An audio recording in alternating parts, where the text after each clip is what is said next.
네, 우선은 오늘의 말씀부터 보겠습니다. 요한복음 4장 46절에서 54절 말씀입니다.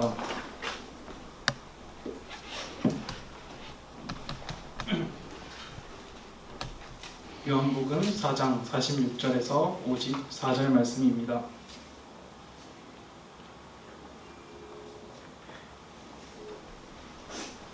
네, 제가 한 절, 여러분들이 한 절 교독하며 읽겠습니다.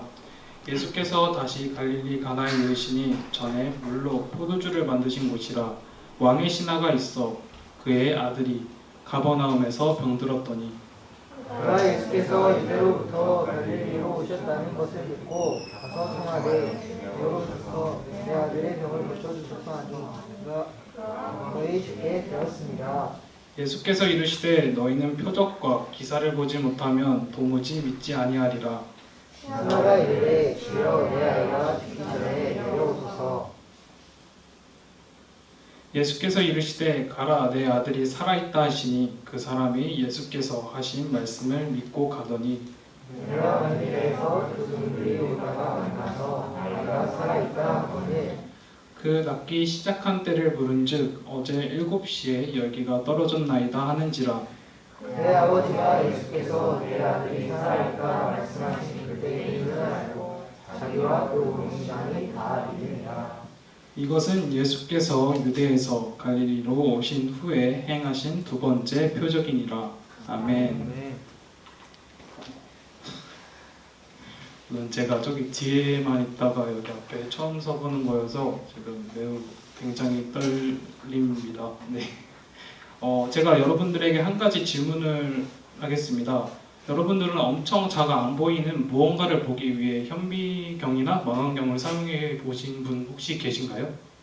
계신 분 손 한번 들어보시겠어요? 네. 저나 여러분들이나 중고등학교 시절에 한 번쯤 해보셨을 것 같아요. 과학 시간에 무엇인지 모르는 액체를 현미경으로 복원했던 기억이 있습니다. 이처럼 사람들은 보이지 않는 것을 보고자 하는 경우가 있죠. 보이는 것과 보이지 않는 것, 보이는 것과 보이지 않는 것은 확연하게 차이가 나죠. 또한 사람의 눈은 너무 작거나 너무 멀리 있는 것은 눈으로 볼 수 없습니다. 사람들은 때로는 다른 방법으로 보이지 않는 것들을 보고자 합니다. 그 예로 현미경이나 망원경, 엑스레이, 적외선 등이 있습니다. 그러나 만일 우리의 눈이 모든 것을 볼 수 있다면 지금처럼 살아갈 수 있을까요? 저는 저의 개인적인 생각으로는 때로는 좋겠다고 생각이 들었습니다.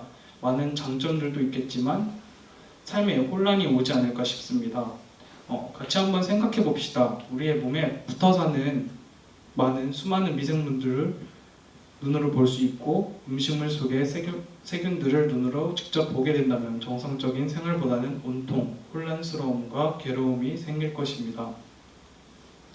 때로는 보이는 것을 통하여 유익이 될 수도 있고 보이지 않는 것을 통하여 유익하지 않는 경우가 있습니다. 성경 또한 마찬가지입니다. 우리가 성경을 통하여 알 수 있는 것이 있고 성경에 게시되지 않아 우리가 알 수 없는 것들이 있습니다. 오늘의 성경 본문에서 예수님께서 전에 물로 포도주를 만드셨던 갈릴리 가나로 다시 가셨어요. 가버나움에 왕실을 관리한 한 신하가 있었는데 그 신하의 아들이 죽을 병을 앓고 있었던 것이죠. 그 신하는 예수께서 유대를 떠나 갈릴리로 오셨다는 소식을 듣고서 그분을 찾아갔습니다. 그 신하의 마음이 저는 엄청 떨렸을 것 같아요. 왜냐하면 그 전에 예수님이 어떤 분인지 많은 소문들을 듣고 알기에 아들의 병을 고칠 수 있다는 기대감을 가지며 갔을 것 같습니다. 예수님을 찾아간 신하는 이렇게 말했습니다. 예수님, 저희 아들을 고쳐주시옵소서. 그 신하는 예수님께서 간절히 청하였지만 예수님께서는 신하에게 이렇게 말씀하십니다. 너희는 표적과 기사를 보지 못하면 도무지 아무것도 믿지 아니하리라. 우선 제가 표적과 기사의 뜻을 설명해 드리겠습니다. 여기서의 표적은 사람의 한계를 넘어 하나님의 능력이 나타나는 것으로 소경이 눈을 뜨고 기머리가 들으며 벙어리가 말하고 앉은뱅이가 일어나 걷고 뛰는 등의 역사를 말합니다. 또한 기사란 하나님의 역사 가운데 천계를 움직이는 것으로 주로 기상현상과 관련됩니다. 홍해를 가르고 홍나기는 바다를 잠잠케 하며 가뭄과 홍수를 해결하는 등의 역사를 말하죠. 이처럼 표적과 기사는 하나님이 보여주시는 기적을 말합니다. 다시 말해 너희는 기적을 보지 못하면 도무지 아무것도 믿지 아니하리라 라고 예수님이 말씀하신 것이죠. 그러나 그 신하는 물러서지 않습니다. 예수님 함께 가주십시오. 제 아들의 생사가 달린 일입니다. 그 신하는 예수님께 끝까지 고집을 피우죠. 그 신하의 심정이 어떻겠습니까? 얼마나 간절할까요? 그 신하는 부모가 된 입장으로서 얼마나 아들의 병을 고치고 싶었을까요? 부모의 입장이 아니기에 잘 모르지만 어떤 부모님이든 자식의 병을 고치기 위해 무엇이든 할 것 같습니다. 그러자 예수님께서 이렇게 말씀하십니다. 집으로 가거라, 내 아들이 살아났다 라고만 대답하십니다. 그 신하는 예수께서 하신 말씀을 그대로 믿고 집으로 향하게 됩니다. 신하가 돌아가는 길에 신하의 종들이 그를 붙잡고 소식을 전했어요. 아드님이 살아나셨습니다. 놀랍게도 그 신하의 아들의 병은 다 나았던 것이었죠. 그 신하가 종들에게 자기 아들이 언제 낫기 시작했는지를 묻자 그때는 예수님께서 내 아들이 살아났다고 말씀하신 때와 정확히 일치한다는 것을 알게 되었죠. 그 일로 그 신하뿐만 아니라 온 가족이 다 예수님을 믿게 되었다는 것입니다. 이것이 예수님께서 유대에서 갈릴리로 오신 후에 행하신 두 번째 표적 이야기입니다. 성경에서 나오듯이 무언가를 믿기 위해서 사람은 눈으로 확인함으로써 마음에 확신이 생기게 됩니다. 저희들 또한 마찬가지이죠. 하나님의 행하심을 느끼는 그 순간은 정말 믿음의 확신이 차 너무나 거룩한 삶을 살지만 어느 순간 그 믿음의 불씨가 작아지므로 믿음이 흔들리기 시작합니다. 하지만 우리들은 성경에 나타나는 과거의 표적들에 대해서 듣기만 하는 것이 아니라 현재 삶 속에서도 그와 같은 축복이 반복될 수 있다는 사실에 대해 하나님의 은총의 역사를 깨닫는 일이 중요합니다. 오늘날도 주님은 살아계신 주님이십니다. 우리도 왕의 신하가 간절히 원했던 것만큼이나 커다란 주님이 도우심이 필요하기 때문이죠. 그가 찾았던 것 같이 우리도 찾고 그가 얻었던 것 같이 우리도 얻기를 소망합니다.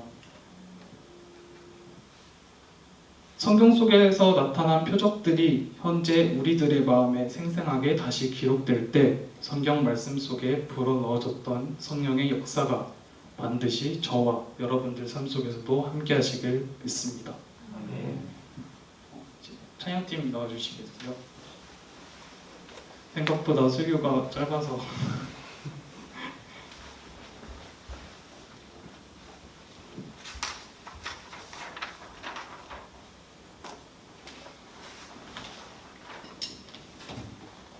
오늘 예수님은 수많은 표적과 기사, 즉 압도적인 기적을 보여주심으로 이스라엘 백성에게 성경에 나오는 인물들에게 굳건한 믿음을 주십니다.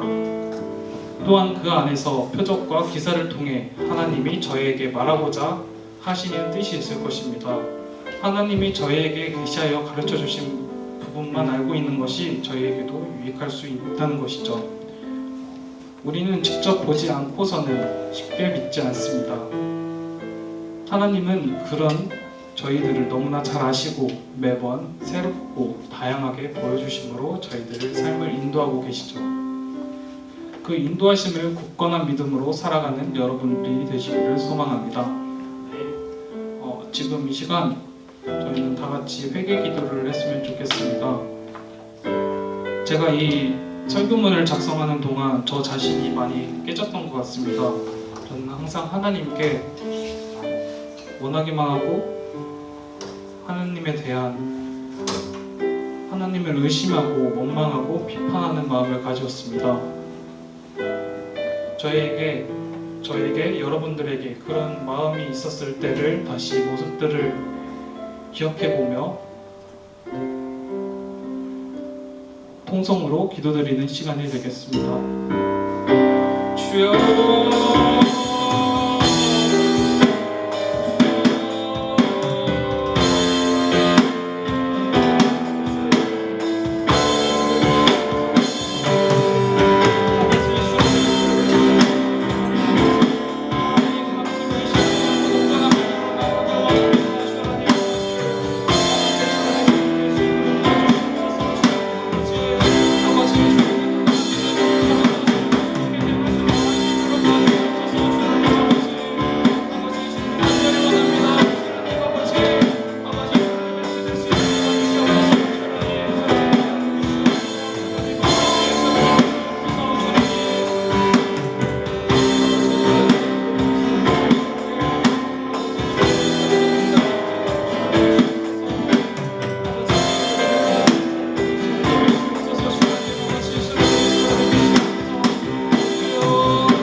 하나님 아버지, 오늘 이 자리에 모여 예배를 드릴 수 있게 해주심에 감사합니다.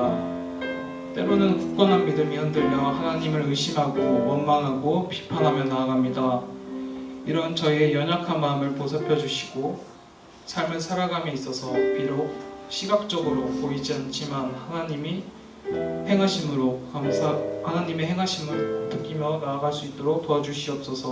오늘날도 주님의 살아계심을 느끼며 살아계신 예수 그리스도의 이름으로 기도드립니다. 아멘.